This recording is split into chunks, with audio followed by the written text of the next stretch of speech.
Okay. Hello friends. Last time we have discussed about the Government Act of India 1919. ठीक है, वो हमने discuss किया था और मैंने आपको बताया था कि आपका फोर्थ फेज चल रहा है। फोर्थ फेज 1919 से 1947। ठीक है, यहीं पे आपका सेल्फ गवर्नमेंट का इंट्रोडक्शन भी यहीं से हुआ था। तो हुआ क्या था कि एक बार उसको रिवाइज कर लेते हैं कि 1914 में आपका वर्ल्ड वॉर स्टार्ट हुआ था और 1980 में खत्म हुआ था। उसी समय हम ये एक्सपेक्ट इंडियंस और कांग्रेस ये एक्सपेक्ट कर रही थी कि जैसे ही ये वर्ल्ड वॉर खत्म होगा हम अपने डिमांड रखेंगे, और ब्रिटिश ने भी ये कहा था कि जैसे ही ये आप हमारी हर तरह से मदद कीजिए और जैसे ही ये वर्ल्ड वॉर खत्म होगा हम आपके डिमांड्स पूरी कर देंगे, या आपकी जो भी डिमांड होगी हम उस पर विचार करेंगे और उसको पूरी कर देंगे। ठीक है, तो ये इस एक्सपेक्टेशन से जितने भी इंडियंस थे उन्होंने हर तरीके से ब्रिटिश गवर्नमेंट की वर्ल्ड वॉर में हेल्प की। 1916 में एक पैक्ट, लखनऊ पैक्ट साइन हुआ। लखनऊ पैक्ट जो साइन हुआ था वो आपका था इंडियन नेशनल कांग्रेस और मुस्लिम लीग का ज्वाइंट सेशन था। ठीक है, ज्वाइंट सेशन था और जिसमें साइन हुआ था आपका लखनऊ पैक्ट। लखनऊ पैक्ट। ठीक, अब इस लखनऊ पैक्ट के कुछ अपनी डिमांड थी। जैसे इन्होंने पहली डिमांड ये रखी थी कि जो सैलरी है, जो स्टेट सेक्रेटरी ऑफ स्टेट की सैलरी है वो इंडियन फंड से नहीं जानी चाहिए। दूसरा इन्होंने ये डिमांड रखा था कि नंबर ऑफ इंडियंस जो है वो एडमिनिस्ट्रेशन में बढ़ने चाहिए। ठीक है, और भी बहुत सारी ऐसी कुछ कुछ डिमांड थी। तो क्या क्या चेंजेस हुए, लेट सी। तो उससे पहले ये जब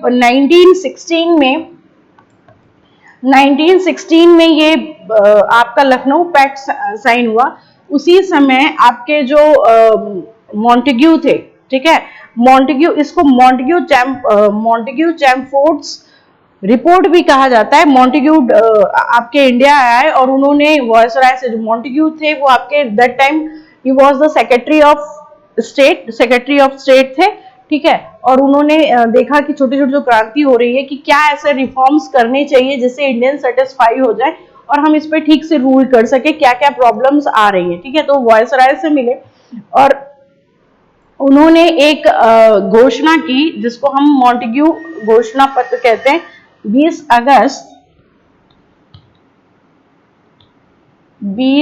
अगस्त को मॉन्टेग्यू डिक्लेरेशन हुआ। 20 अगस्त मॉन्टेग्यू डिक्लेरेशन हुआ। ठीक है, मॉन्टेग्यू डिक्लेरेशन में उन्होंने ये कहा कि we will give the permission to participate in every branch of administration. Indians को जो है हम पार्टिसिपेशन के लिए इंडियंस को जो है पार्टिसिपेट करने के लिए हर उसमें हम अलाउ करेंगे। ठीक है, और इसी को कहा गया जो मॉन्टेग्यू ने 20 अगस्त 1917 में तो कहा गया मॉन्टेग्यू डिक्लेरेशन। ठीक, मॉन्टेग्यू डिक्लेरेशन हुआ। ठीक, और उसके बाद इन्होंने कहा कि हम इसमें, और ऑब्जेक्टिव क्या था इसका, ये रिपोर्ट के बेसिस पे फिर 1919 एक्ट, इसको और थोड़ा सा चेंज करके आपका गवर्नमेंट ऑफ इंडिया एक्ट 1919 दिया गया। इसमें इन्होंने मेन जो ऑब्जेक्टिव था, gradual introduction of responsible government. Gradual responsible government का मतलब कि इंडिया में जो गवर्नमेंट होगी वो इंडिया के लोगों द्वारा ही चुनी जाएगी। तो ये क्या नाम है, मॉन्टेग्यू ने ये बात रखी। ठीक है, मॉन्टेग्यू ने पार्टिसिपेशन की चांसेस दिए। तो इसमें क्या क्या चेंजेस हुए, तो लखनऊ पैक्ट में, पर हाँ एक चीज इन्होंने कहा कि लॉन्ग टर्म में हम आपको रिस्पॉन्सिबल गवर्नमेंट देंगे, बट जो इंडिया है वो फिर भी ब्रिटिश एम्पायर का इंटीग्रल पार्ट होगा। India was a integral part of British empire. जो सेंट्रल गवर्नमेंट होगी वो ब्रिटिश पार्लियामेंट के लिए ही रिस्पॉन्सिबल होगी, वो ब्रिटिश का पार्ट बना रहेगा। ठीक है, उसके बाद क्या क्या चेंजेस आए, तो पहला जब लखनऊ पैक्ट में इन्होंने ये डिमांड की थी कि सैलरी का तो सेक्रेटरी ऑफ स्टेट, जो सेक्रेटरी ऑफ स्टेट है उसकी सैलरी इंडियन फंड से नहीं जानी चाहिए, तो उन्होंने ठीक है, तो ब्रिटिश ने कहा ठीक है हम सेक्रेटरी ऑफ स्टेट की जो सैलरी है वो ब्रिटिश गवर्नमेंट से देंगे। बट उसके बाद इन्होंने एक और office, new office create appoint कर दिया, उसका नाम हुआ high commissioner for India, high commissioner for India. ठीक है, एक नया ऑफिस जनरेट कर दिया और इसकी जो सैलरी है वो इंडियन फंड से जाएगी। और इन्होंने कहा ठीक है हम सेक्रेटरी ऑफ स्टेट की जो सैलरी है वो ब्रिटिश गवर्नमेंट देगी, मगर जो हाई कमिश्नर की जो सैलरी है वो इंडियन फंड से जाएगी। तो उन्होंने कहा ठीक है। उसके बाद और क्या चेंजेस किए, चेंजेस हुआ introduction of dyarchy. Introduction of dyarchy में क्या हुआ कि सबसे पहले ये था, मैंने लास्ट टाइम आपको बताया था कि सेंट्रल और प्रोविंशियल दोनों सब्जेक्ट्स को क्या कर दिया गया, डिस्ट्रीब्यूट कर दिया कि भाई कुछ सेंट्रल के ऐसे सब्जेक्ट्स इन मुद्दों पे है जिसपे केवल सेंट्रल रूल्स और लॉज बनाएगी, और कुछ जो प्रोविंशियल है वो रूल्स और लॉज वो बनाएंगी। ठीक है, तो सब्जेक्ट्स जो है वो डिवाइड कर दिया गया। अब सब्जेक्ट्स डिवाइड कर दिया गया तो सेंट्रल और प्रोविंशियल के subject, now the again provincial को फिर दो पार्ट में डिवाइड कर दिया गया। जो आपका प्रोविंशियल सब्जेक्ट्स थे again divide in two parts, provincial subjects को फिर दो पार्ट में डिवाइड कर दिया गया। एक आपका था रिजर्व्ड और दूसरा था आपका ट्रांसफर्ड। ठीक, ट्रांसफर। रिजर्व सब्जेक्ट्स वो थे जो इंपॉर्टेंट सब्जेक्ट, जैसे आपका लॉ हो गया, मिलिट्री हो गया, फाइनेंस हो गया, रेवेन्यू हो गया, ये सारे सब्जेक्ट रिजर्व के पास थे। ठीक है, और इसको हैंडल करते थे viceroy with his executive council. वो अपने काउंसिल के साथ इसको हैंडल करते थे। And they were not responsible for legislative council. वो लेजिस्लेटिव काउंसिल के लिए क्या नाम थे, रिस्पॉन्सिबल नहीं थे, उनकी कोई रिस्पॉन्सिबिलिटी लेजिस्लेटिव काउंसिल के लिए नहीं थी। मगर जो ट्रांसफर थे ये viceroy with the help of Indian minister, जो अनइम्पॉर्टेंट सब्जेक्ट्स थे, जो बहुत ज्यादा इंपॉर्टेंट नहीं थे, जैसे एग्रीकल्चर हो गया, एजुकेशन हो गया, ठीक है, ये जो सारे सब्जेक्ट्स थे वो ट्रांसफर में थे, जो इंडियन मिनिस्टर संभालते थे। And they were the responsible for the legislative council, और वो लेजिस्लेटिव काउंसिल के लिए रिस्पॉन्सिबल होते थे। यहाँ रिजर्व में वो रिस्पॉन्सिबल नहीं होते थे लेजिस्लेटिव काउंसिल के लिए, मगर यहाँ जो थे वो लेजिस्लेटिव काउंसिल के लिए रिस्पॉन्सिबल होते थे। ठीक है, इसी को कहा गया डायरकी। इस जो ड्यूअल गवर्नमेंट थी इसको कहा गया डायरकी। DYARC। ठीक, तो ये तो प्रोविंशियल्स में था, ये हम रिवाइज कर रहे हैं, बाकी डिटेल में आपको बता चुकी हूँ। ठीक है, तो अब सेंट्रल में चेंजेस क्या हुआ, सेंट्रल में चेंजेस इन्होंने इंट्रोड्यूस किया बाइकैमरलिज्म। ठीक है, सेंट्रल में इन्होंने बाइकैमरलिज्म का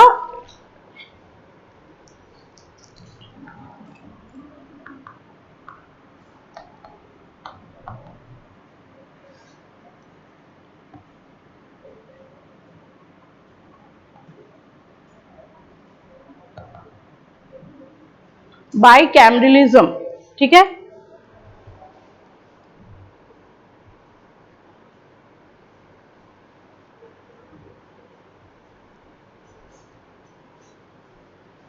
बाइकैमरलिज्म का इंट्रोडक्शन क्या, इसमें क्या हुआ कि सेंट्रल गवर्नमेंट्स को दो हाउसेस में डिवाइड कर दिया गया। दो हाउसेस जो इन्होंने डिवाइड किया गया, ठीक है, दो हाउस था आपका council of state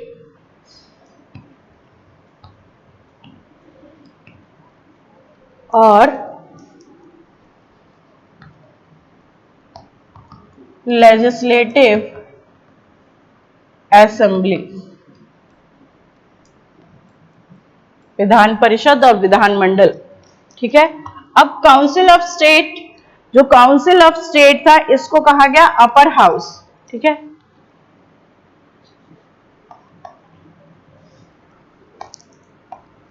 upper house, जैसे हमारे यहाँ राज्यसभा और लोकसभा है उसी तरह इसको कहा गया लोअर हाउस। ठीक, अपर हाउस, लोअर हाउस। उसके बाद लखनऊ पैक्ट में एक और डिमांड रखी गई थी, इसी के कंसर्न में देख लेते हैं। लखनऊ पैक्ट में एक और डिमांड रखी गई थी। इन्होंने कहा था कि देयर शुड बी इन्होंने कहा था नंबर्स बढ़ाने, तो उन्होंने कहा there should be the 150 total number of 150 and out of that 75 should be Indian, 75 Indians होने चाहिए और 1/3 जो है वो मुस्लिम होने चाहिए,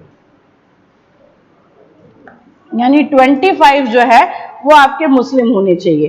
तो उन्होंने कहा ठीक है।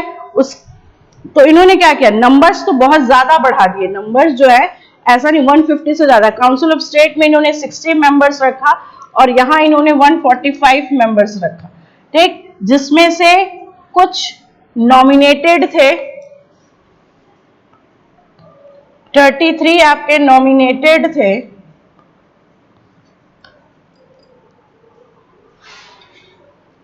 और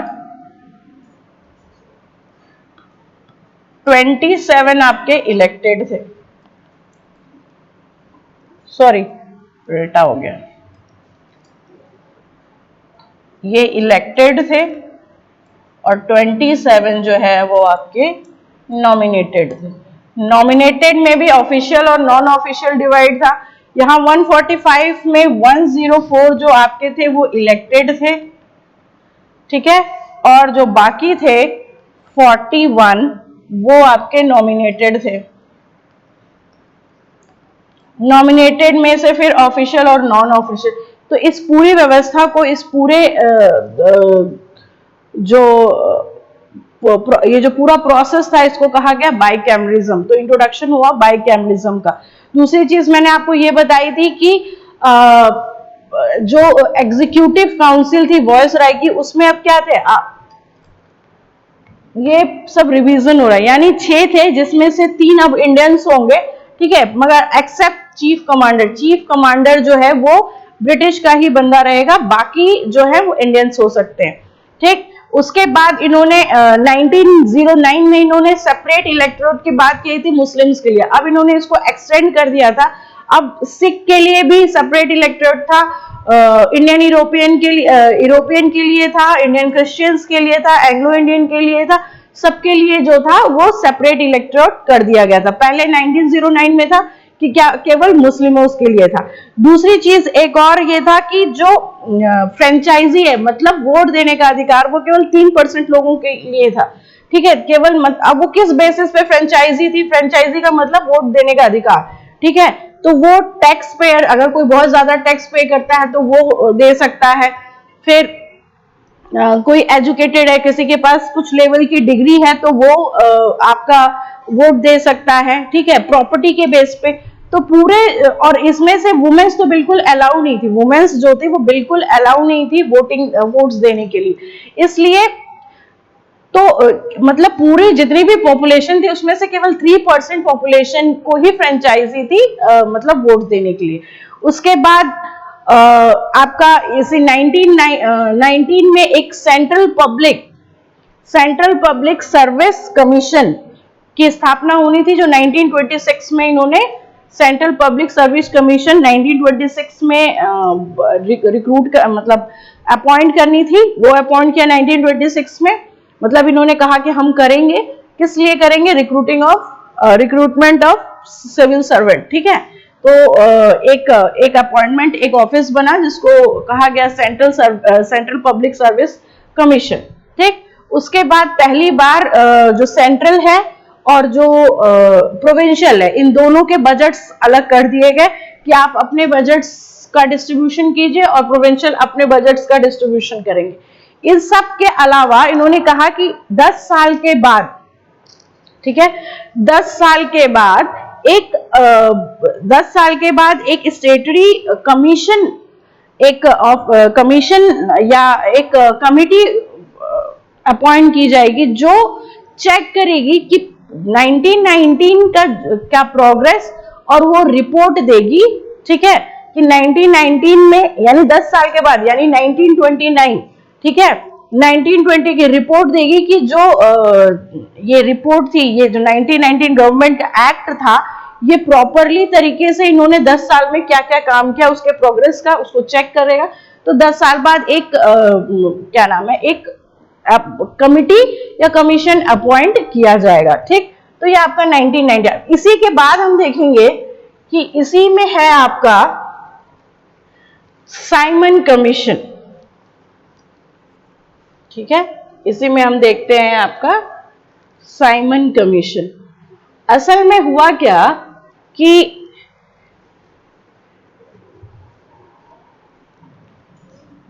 तो जो नया टॉपिक है आपका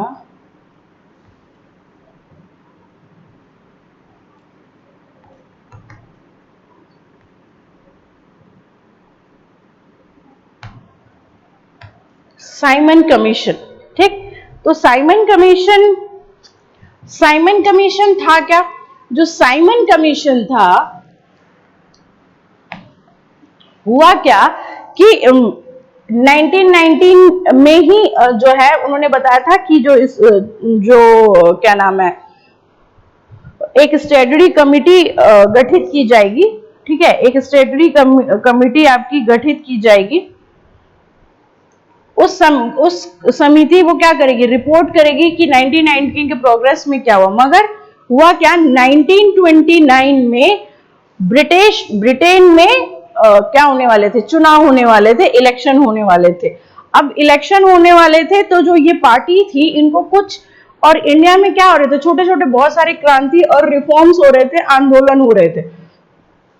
ठीक है, तो और छोटे छोटे रिफॉर्म्स हो रहे थे, आंदोलन हो रहे थे, जिसकी वजह से बहुत ज्यादा डिस्टर्बेंस हो रही थी। उसी समय तो 10 साल के बजाय यानी कि 1929 के बजाय 2 साल पहले ही एक कमीशन गठित कर दी गई जिसको कहा गया साइमन कमीशन। ठीक है, तो हम इसको लिख सकते हैं अपॉइंटेड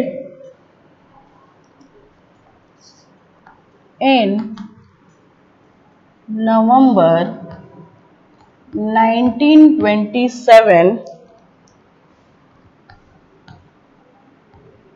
2 years बिफोर। ठीक है, 2 years बिफोर द शेड्यूल। ठीक है, अपॉइंटेड इन नवंबर। होना क्या था कि जो कमीशन गठित होनी थी वो 1929 में, मगर ब्रिटेन में कुछ ऐसे इलेक्शंस आ गए जिसकी वजह से इन्हें ये शो करना था कि हमने ये काम किया है।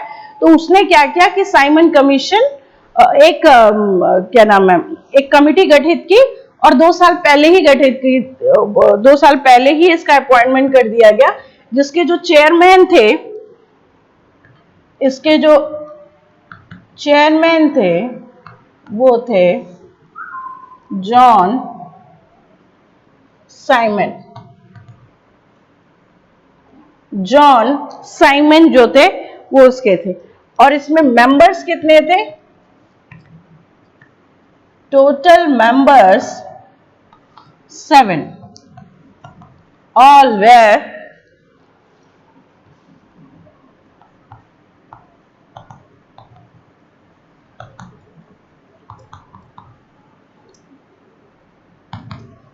ठीक। अब एक चीज देखिए, चेयरमैन आपका जॉन साइमन ब्रिटिश, इसमें जो मेंबर्स थे वो 7 थे, सारे के सारे ब्रिटिश थे और कोई इंडियन नहीं था। तो इंडिया में इसका बहुत विरोधी, बाइकॉट इसीलिए किया गया, कांग्रेस ने बाइकॉट किया, फिर मुस्लिम लीग ने बाइकॉट किया, सबने बाइकॉट। क्यों? क्योंकि इन्होंने कहा कि आप हमारे लिए ही कॉन्स्टिट्यूशन बना रहे हैं, हमारे लिए ही सेल्फ गवर्नमेंट की बात कर रहे हैं और रिस्पॉन्सिबल गवर्नमेंट की बात कर रहे हैं, और उसमें एक भी इंडियन शामिल नहीं है। ठीक है, तो उसमें एक भी शामिल, तो एक ब्रिंकन हेड जो सेक्रेटरी थे। ठीक है, ब्रिंकन हेड जो सेक्रेटरी थे, जो जिन्होंने जॉन ये आपका साइमन कमीशन सेटअप जो किया था, setup bye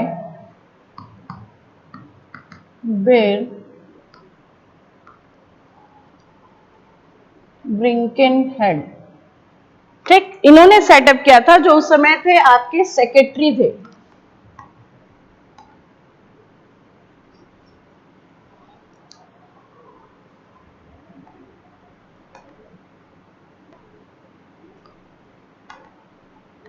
secretary of state थे, ठीक है।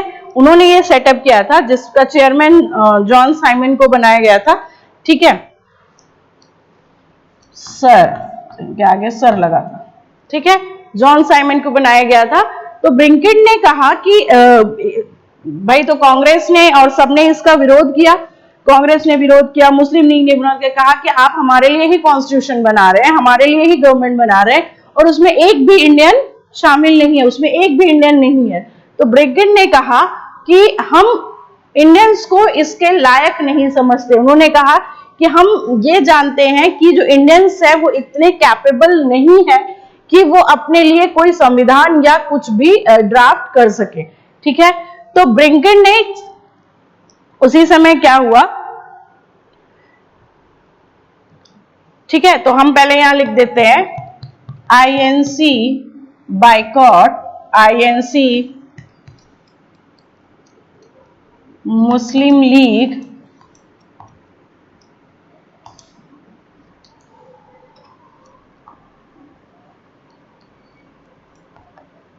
बट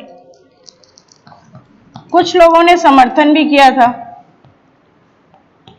मुस्लिम लीग की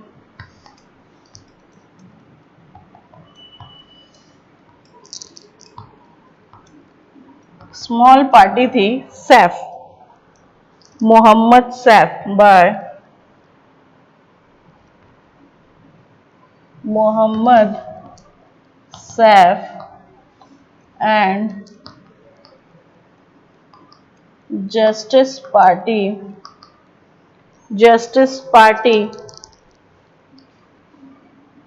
ऑफ साउथ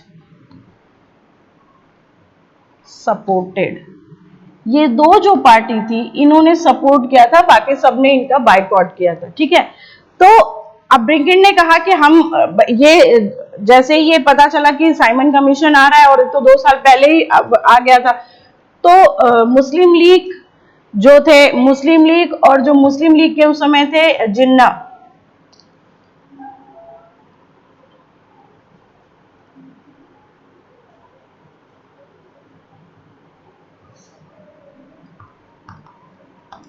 अली जिन्ना, ठीक है।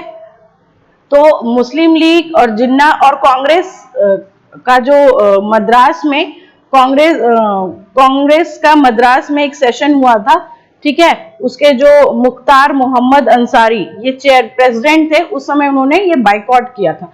यानी इन दो पार्टी को छोड़ के जो मोहम्मद सैफ की पार्टी थी, जो मुस्लिम लीग की पार्टी थी, और जस्टिस पार्टी जो साउथ में थी, इनको सपोर्ट छोड़ के बाकी लोगों ने सभी बाइकआउट किया था, ठीक है। और ब्रिंकेन हेड ने कहा था कि हम ये इंडियंस को कैपेबल नहीं समझते कि वो कोई भी जो है कोई भी ड्राफ्ट या कोई भी कॉन्स्टिट्यूशन अपने लिए तैयार कर पाएंगे, ठीक है।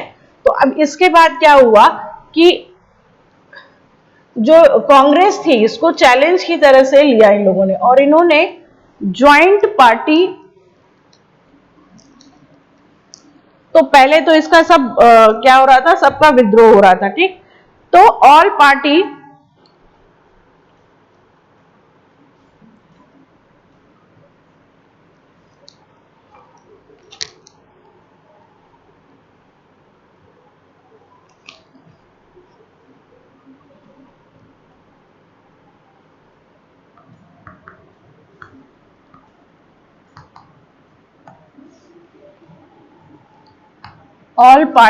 जितनी भी ऑल पार्टी कॉन्फ्रेंस एक सेटअप किया, और ड्राफ्ट इंडियन कॉन्स्टिट्यूशन, ठीक, और एक कमिटी बनाई, ठीक है, कमिटी बनाई। कमिटी के जो चेयरमैन थे, ठीक है, कमिटी के जो चेयरमैन थे वो थे मोतीलाल नेहरू, ठीक। और इसीलिए मोतीलाल नेहरू थे, और इसीलिए इसको कहा गया नेहरू रिपोर्ट, नेहरू रिपोर्ट। ठीक, तो साइमन कमीशन जब आया, तो फर्स्ट टाइम जब साइमन कमीशन आया था, तो ठीक है, ये इधर ब्रिकेन ने कहा कि तो इन्होंने एक कमिटी बनाई, जितने भी इंडियंस ऑल पार्टी उन्होंने कॉन्फ्रेंस किया और एक कमिटी बनाई। कमिटी के जो चेयरमैन थे वो मोतीलाल नेहरू थे, या प्रेसिडेंट थे मोतीलाल नेहरू, और उन्होंने सबने मिलकर एक कॉन्स्टिट्यूशन बनाया। ठीक है, और first time Simon arrived in India, ठीक, अराइव्ड इन इंडिया 3 फरवरी 1928। ठीक है, साइमन पहली जो फर्स्ट टाइम साइमन अराइव्ड किया था वो 3 फरवरी 1928 में था, 1928 में था। तो उन्होंने क्या क्या हुआ था, तो कुछ इवेंट्स हुए थे। इवेंट्स में आप कहते थे कि एक नारा दिया गया था, go back Simon, go back Simon का नारा दिया गया। इसी बीच में लाला लाजपत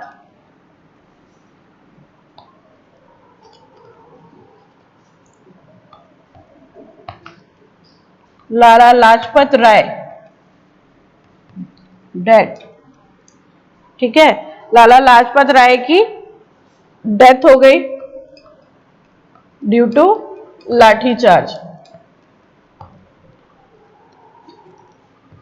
लाठीचार्ज इन लाहौर। ठीक है, लाला लाजपत राय की डेथ हो गई। तो कुछ ऐसे इवेंट्स हुए। ठीक, तो उसके बाद जब दोबारा क्या नाम है, जब दोबारा साइमन कमीशन वापस, और इन्होंने अभी तक, तो इन्होंने तो अपनी जो नेहरू रिपोर्ट थी वो तैयार हो गई थी और उन्होंने सबमिट भी की थी। पर साइमन ने अपनी रिपोर्ट कब सबमिट की? साइमन ने अपनी रिपोर्ट सबमिट की 2 साल बाद 1930 में। ठीक है, तो फिर इन्होंने नेक्स्ट जो रिपोर्ट बनाई,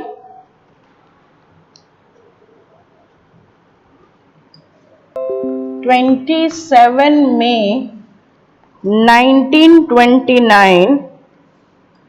29 में दोबारा साइमन वापस आए और इन्होंने रिपोर्ट सबमिट की, रिपोर्ट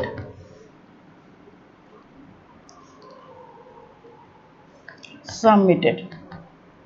ठीक, तो जो रिपोर्ट सबमिट की गई, अब उस रिपोर्ट में रिकमेंडेशन क्या था? रिपोर्ट में जो रिकमेंडेशन था वो था, रिकमेंडेशन आपका था एबॉलिश डायरकी, डायरकी को खत्म किया जाए, कंटिन्यूअस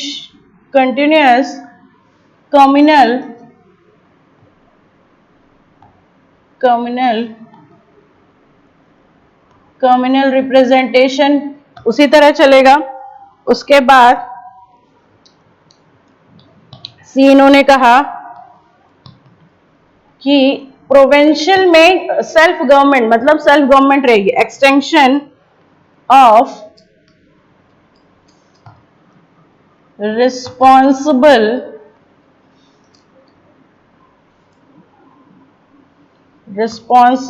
गवर्नमेंट इन प्रोविंसी।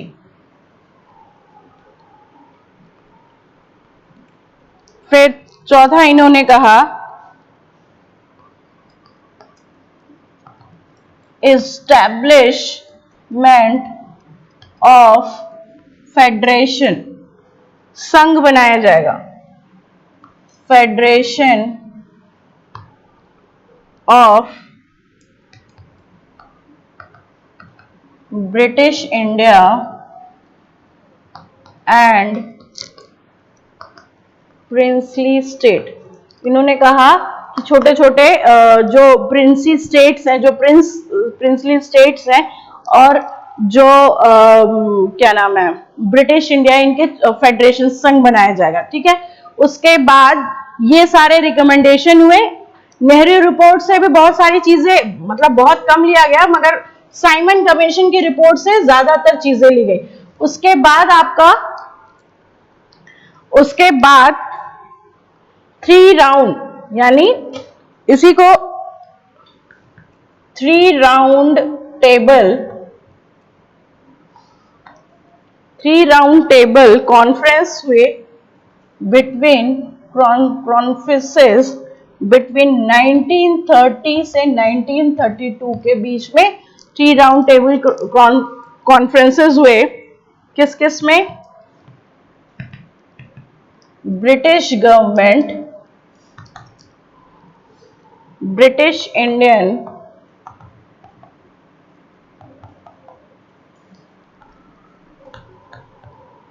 और princely state.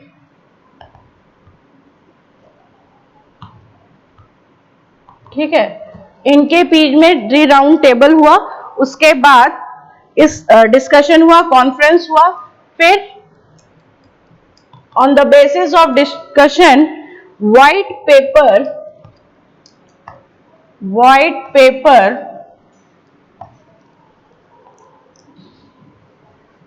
On constitution, white paper constitution reform. ठीक, एक व्हाइट पेपर पे कॉन्स्टिट्यूशन का मतलब रिफॉर्म बनाया गया, एक खाका खींचा गया। ठीक है, और उसको भेज दिया गया। ठीक है, सबमिटेड एंड फॉर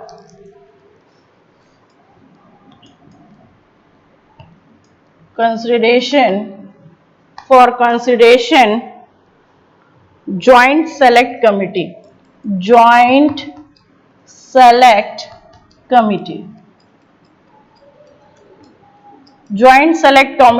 कमिटी के पास ये भेज दिया गया कंसिडरेशन के लिए। ठीक है, और इसी बेसिस पे, ठीक है, और ब्रिटिश पार्लियामेंट, और इसी बेसिस पे चेंजेस करके 1935 recommendation of committee were incorporated. ठीक है, और इस सर्टन चेंजेस करके एक कुछ रिफॉर्म्स किए गए और गवर्नमेंट एक्ट 1935 बनाया गया। तो साइमन कमीशन आपका जो था, वो उसका जो चेयरमैन था वो सर जॉन थे। पहली बार जो साइमन कमीशन आए थे वो 3 फरवरी में आए, दोबारा ये 27 मई 29 को इन्होंने उस समय रिपोर्ट सबमिट की। ठीक है, उस समय आपके जो ब्रिंकिन हेड थे वो सेक्रेटरी ऑफ स्टेट थे, जिन्होंने कहा था कि इंडियंस कैपेबल नहीं है। तो उसके बाद सारे जो इंडियन पार्टी थे उन्होंने कॉन्फ्रेंस की और एक कमिटी बनाई, उसके चेयरमैन मोतीलाल नेहरू थे। एक नेहरू रिपोर्ट सबमिट की गई। तब तक साइमन कमीशन की रिपोर्ट सबमिट नहीं हुई थी। साइमन कमीशन ने कुछ रिकमेंडेशन किए थे, जिसमें था कि कम्युनल कंटिन्यूअस रहेगा, प्रोविंसी में सेल्फ रिस्पॉन्सिबल गवर्नमेंट दी जाएगी। ठीक है, और एक फेडरेशन बनाया जाएगा जिसमें ये 3 होंगे। उसके बाद 3 राउंड टेबल कॉन्फ्रेंस हुआ 19 से 1932 के बीच में, ब्रिटिश गवर्नमेंट, ब्रिटिश इंडियन और प्रिंसली स्टेट के बीच में। और व्हाइट पेपर एक रिफॉर्म तैयार किया गया, कॉन्स्टिट्यूशन तैयार किया गया और उसे कंसिडरेशन के लिए भेज दिया गया joint select committee British parliament में। और उसी के बेसिस में कुछ रिफॉर्म, कुछ चेंजेस करके द गवर्नमेंट एक्ट 1935 बनाया गया। तो इसमें हम लिख देते हैं reforms in government of India act 1935। ठीक, तो मुझे लगता है कि आपको 1919 और साइमन कमीशन प्रॉपरली तरीके से समझ में आ गया होगा। नेक्स्ट टाइम हम पढ़ेंगे 1935, the government of India act 1935। ठीक है, जो कि एक स्केलेटन कहा जाता है, जो बेस कहा जाता है इंडियन कॉन्स्टिट्यूशन का। Okay, thank you.